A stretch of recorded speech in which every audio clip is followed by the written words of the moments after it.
ആമക്കൽമേട്ടിലെ ആമപ്പാറയുടെ മുകളിലാട്ടോ ശരിക്കും ആ ആമയുടെ ഒരു പ്രതിമ ശരിക്കും നമുക്ക് ഇവിടെ നിന്ന് കാണാൻ പറ്റുന്നുണ്ട്. ഈ വാച്ച് ടവറിൻ്റെ മുകളിലേക്കുമ്പോൾ ഇത് ഏഷ്യയിലെ ഏറ്റവും വലിയ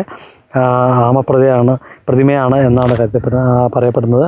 കൂർമ്മ എന്നൊരു പേരാണ് ഇതിന് നൽകിയിരിക്കുന്നത്. അത് ഞാൻ നേരത്തെ കാണിച്ചിരുന്നു. അവിടുത്തെ ചെറിയൊരു ബോർഡ് വെച്ചാണ് കാര്യങ്ങളൊക്കെ. അവിടെ നിന്ന് പിന്നെ നമ്മൾ ചുറ്റും നോക്കുമ്പോൾ കുറേ ഏറ്റവും അതിസുന്ദരമായിട്ടുള്ള കാഴ്ചകളാണ് തമിഴ്നാടിൻ്റെയും. നമ്മൾ നിൽക്കുന്ന സ്ഥലത്തിൻ്റെ ഇടതുവശം ശരിക്കും തമിഴ്നാടും വലതുവശത്ത് കേരളവുമാണ്. അപ്പോൾ ഇവിടെ നിന്ന് നോക്കുമ്പോഴത്തേക്കും ഉള്ള ഏറ്റവും മനോഹരമായിട്ടുള്ള കാഴ്ചകളാണ്. ചെറിയൊരു മഴക്കാറിൻ്റെ കൂടി ആകുമ്പോഴൂടി വളരെ അതിസുന്ദരമായിട്ടൊരു കാലാവസ്ഥയിലാണ് നമ്മൾ. നല്ല കാറ്റ്, ന്യായമായിട്ടൊരു കാറ്റുണ്ട് ഈ സമയത്ത് ഇവിടെ. പക്ഷേ അതുപോലെ തന്നെ അത്യാവശ്യം തണുപ്പുമുണ്ട്. 4:30 മണി ആയിട്ടുള്ളൂ എന്നുള്ളതാണ് ഏറ്റവും രസകരമായിട്ടുള്ള കാര്യം. നമ്മൾ പറയുന്നതൊക്കെ ഈ കാറ്റിൻ്റെ ആ ഒരു ചൂളം വിളിയിൽ ശരിക്കും ചൂളം വിളിക്കുന്ന പോലൊരു കാറ്റാണ്. അപ്പോൾ അതുകൊണ്ട് നമ്മൾ ഇത്തരത്തിൽ എന്തെങ്കിലും വോയിസ് ഇടുമ്പോഴൊക്കെ ആ ചൂളം വിളിയിൽ ശരിക്കും ആ ഒരു കാറ്റിൻ്റെ ആ ഒരു ശബ്ദത്തിൽ അത് നമുക്ക് കൃത്യമായിട്ട് കേൾക്കാൻ പറ്റുന്നില്ല. അപ്പോൾ അതുകൊണ്ട് വീണ്ടും വോയിസ് ഓവറിയാണ്. അത് കഴിഞ്ഞ് ഞാൻ നേരത്തെ പറഞ്ഞിരുന്നു ആമപ്പാറയെക്കുറിച്ചുള്ള ഇതാണ് ആമയുടെ ശില്പം. അപ്പോൾ അതിനെക്കുറിച്ചുള്ള കാര്യങ്ങളാണ് ഞാൻ ആദ്യം കാണിച്ച ബോർഡിൽ കൃത്യമായിട്ട് അവർ വളരെ ഏറ്റവും മനസ്സിലാക്കാൻ പറ്റാത്ത രീതിയിൽ തന്നെ അത് അവിടെ എഴുതി വെച്ചിട്ടുണ്ട്.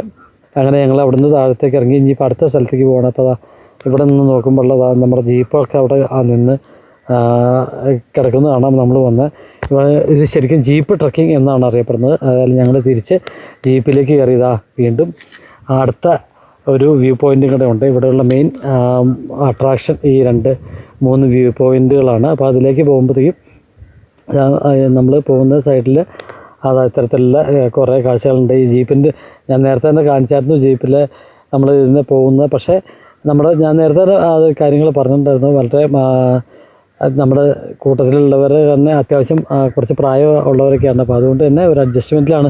വലിയ സ്പീഡൊന്നുമില്ല കേട്ടോ. പക്ഷേ ഇവിടുത്തെ ശരിക്കും ഇതിൻ്റെ ഇടയ്ക്കൊക്കെ പോകുന്ന ഒരു തരത്തിലുള്ള സ്പീഡൊന്നുമില്ല. ഇവന് ഇതാണ്ടോ നമ്മൾ വെയിറ്റ് ചെയ്യാണ്. അവിടുന്ന് വണ്ടികൾ ഇറങ്ങി വരുന്നവരെ അത്രയ്ക്ക് ശരിക്കും ഓഫ് റോഡ്, നല്ല രീതിയിലുള്ള ഓഫ് റോഡാണ്. കുറച്ചും കൂടെ ചെയ്യുക അവർ ഡ്രൈവർമാർ തമ്മിൽ എന്തൊക്കെയോ ഒന്ന് ചെറുതായിട്ട് പറഞ്ഞ് അവിടെ വണ്ടി വരുന്നുണ്ടോ എന്നൊക്കെ ചോദിച്ചതെന്ന് എനിക്ക് തോന്നുന്നു. ഞാൻ കൃത്യമായിട്ട് ഇപ്പോൾ ഓർക്കണില്ല. ഏതായാലും 2 ആഴ്ചയായിരുന്നു ഞാൻ ഈ വോയിസ് ഓവർ ചെയ്യുന്ന സമയത്ത്. 2 ആഴ്ചയായി പോയിട്ട്. ഏതായാലും അടുത്ത ഒരു സ്ഥലത്തേക്ക് നമ്മൾ എത്തിയിരിക്കുകയല്ല. അപ്പോൾ അവിടെ ഇത്തരത്തിലുള്ള ജീപ്പുകൾ വന്ന് കിടക്കുന്നത് നമുക്ക് കാണാം. അപ്പോൾ ഇനി ഇവിടെയാണ് നിന്ന് നോക്കുമ്പോഴാണ് ഏറ്റവും രസകരമായിട്ടുള്ള വ്യൂ പോയിൻ്റ് എന്നാണ് നമ്മുടെ ജീപ്പ് ഡ്രൈവർ ജിഷ്ണു പറയുന്നത്. വളരെ പോസിറ്റീവായിട്ടുള്ള തിങ്ങോട് കൂടിയ ഒരു ചെറുപ്പക്കാരൻ. അവൻ്റെ കുറേ വേറെ ബോർഡ്സ് നമ്മളോട് പറയുകയും ചെയ്തു. ഏതായാലും അത്യാവശ്യം ഒരു ബാങ്കിലെ ജോലിയൊക്കെ വേണ്ടാന്ന് വെച്ചിട്ടാണ് പുള്ളി ഈ ജോലിക്ക് ഇറങ്ങിയിരിക്കുന്നത്. അപ്പോൾ ഇന്ന് 2ാമത്തെ ട്രിപ്പാന്നൊക്കെ പുള്ളി പറഞ്ഞിട്ടുണ്ടായി. 2ാമത്തെ ട്രിപ്പാണെങ്കിൽ ഏകദേശം 200 വണ്ടികൾ അങ്ങോട്ടും ഇങ്ങോട്ടും പോയിട്ടുണ്ടെന്നുള്ളതാണ്. ഇപ്പോഴും വണ്ടികൾ വന്നുകൊണ്ടിരിക്കുന്നുണ്ട്. അപ്പോൾ 3 ട്രിപ്പ് ഓടണം. ആദ്യം കിടക്കുന്നവരൊക്കെ ചിലപ്പോൾ ഒരു പക്ഷേ 3 ട്രിപ്പൊക്കെ ഓടണ അത്രയ്ക്ക് ആളുള്ള ഒരു ദിവസം കൂടെയാണ്. പ്രത്യേകിച്ച് ഓണത്തിൻ്റെ പിറ്റേ ദിവസം ആയതുകൊണ്ട്. അപ്പോൾ ഇവിടെ നിന്ന് നമ്മൾ അടുത്ത വ്യൂ പോയിൻറ്റിലേക്ക് നടക്കുമ്പോൾ ഉള്ള കാഴ്ചകൾ ഏറ്റവും രസകരമായിട്ടുള്ള കാരണം എന്താണെന്ന് വെച്ചാൽ കുറേ അകലത്തിൽ നിൽക്കുന്ന ഇത്തരത്തിലുള്ള മലയുടെ കാഴ്ചകളാണ്. ശരിക്കും ചെറിയ രീതിയിൽ ഒരു മഴക്കാറിൻ്റെയും ഒക്കെ ഒരു ഇതോടുകൂടി ചെറിയ രീതിയിൽ മഞ്ഞണിഞ്ഞൊക്കെ കിടക്കുന്ന ആ ഒരു കാഴ്ചകൾ നമ്മളങ്ങനെ ഒരു വ്യൂ പോയിൻറ്റിൽ തുമ്പത്ത് കൊണ്ട് നിർത്തിയിരിക്കുന്നതാണ്. ജിഷ്ണു പറയുന്നത് തന്നെ താഴെ കാണുന്നത് ഇപ്പോൾ ഈ എൻ്റെ പുറകിൽ കാണുന്ന ദൃശ്യങ്ങൾ ശരിക്കും തേനി ഡിസ്ട്രിക്റ്റിൻ്റെ ആണ് എന്നാണ് ജിഷ്ണു പറയുന്നത്. അതേപോലെ തന്നെ ഇവിടെ നിന്ന് നോക്കിയാൽ നമുക്ക് ഈ പറയുന്ന രാമക്കൽമേട് എന്ന് പറയുന്ന ആ ഒരു ചെറിയൊരു പാറക്കൂട്ടവും കാണാം. അപ്പോൾ അതിനെക്കുറിച്ച് ജിഷ്ണു തന്നെ പറഞ്ഞിട്ടുണ്ട് വീഡിയോയിൽ. പക്ഷേ അത് ക്ലിയർ ആയിട്ടില്ല. ഈ കാണുന്ന ഇവിടെ തേനി ഡിസ്ട്രിക്റ്റിൻ്റെ ഭാഗങ്ങളാണ്. ഏതാണ്ട് ആ ഒരു തേനി ഡിസ്ട്രിക്റ്റ് മുഴുവൻ നമുക്ക് ഇവിടെ നിന്ന് കാണാമെന്നുള്ളതാണ് ഏറ്റവും വലിയൊരു പ്രത്യേകത. അതുപോലെ തന്നെ ഞാൻ നേരത്തെ കാണിച്ചായിരുന്നു രാമക്കൽമേട് എന്നറിയപ്പെടുന്ന ആ പാറയുടെ കഥ. ഇതിലേക്ക് പോകുമ്പോഴത്തേക്കും ഇതിൻ്റെ നടുക്കേക്കൂടെ ഒരു റോഡ് പോകുന്നത് വരെ നമുക്ക് ഇവിടെ നിന്ന് നോക്കിയാൽ ഇത്തരത്തിൽ റോഡ് പോകുന്നത് വരെ അടിപൊളിയായിട്ട് കൃത്യമായിട്ട് കാണാവുന്നതാണ്. അപ്പോൾ അങ്ങനെ ഉള്ള ആ ഒരു കാഴ്ചകളിലൂടെ നിൽക്കുമ്പോൾ നമ്മൾ നേരെ തൊട്ടപ്പുറമായിട്ട് കാണുന്നത് ആ രാമക്കൽമേടിൻ്റെ ആ ഒരു രാമക്കൽമേട് എന്നറിയപ്പെടുന്ന പാറക്കൂട്ടത്തിൻ്റെ കാഴ്ചയാണ്. വീണ്ടും പക്ഷേ ഈ ഒരു കാഴ്ചയിൽ നിന്ന് എനിക്ക് കണ്ണെടുക്കാൻ തോന്നുന്നില്ല കേട്ടോ. അതായത് ഈ പയ്യൻ നമ്മളോട് വിശദീകരിച്ച് തരുന്നുണ്ട്, പക്ഷേ നിർഭാഗ്യവശാൽ ആ കാറ്റിൻ്റെ ചൂളം കുത്തലിൽ നമുക്കത് കൃത്യമായിട്ട് പിടിക്കാൻ പറ്റിയില്ല. അപ്പോൾ ഈ കാണുന്ന പാറയാണ് രാമക്കൽമേട്. പുള്ളി ഇതിൽ ജിഷ്ണു പറയുന്നതെന്ന് വെച്ചാൽ ഒരിക്കൽ വനവാസക്കാലത്ത് ശ്രീരാമൻ ഇവിടെ വരികയും ശ്രീരാമൻ്റെ കാൽപാത ഈ പാറയിൽ പതിഞ്ഞിട്ടുണ്ട് എന്നുള്ളതുമാണ്. ഇത് ശരിക്കും നമ്മൾ രാമക്കൽമേട്ടിലെ മെയിൻ സ്റ്റോപ്പിൽ നിന്നും നേരെ കാണുന്ന വഴിക്ക് 1 കിലോമീറ്റർ നടന്നാൽ മതി. നടന്നാണ് ഇങ്ങോട്ട് പോരാൻ പറ്റുള്ളൂ.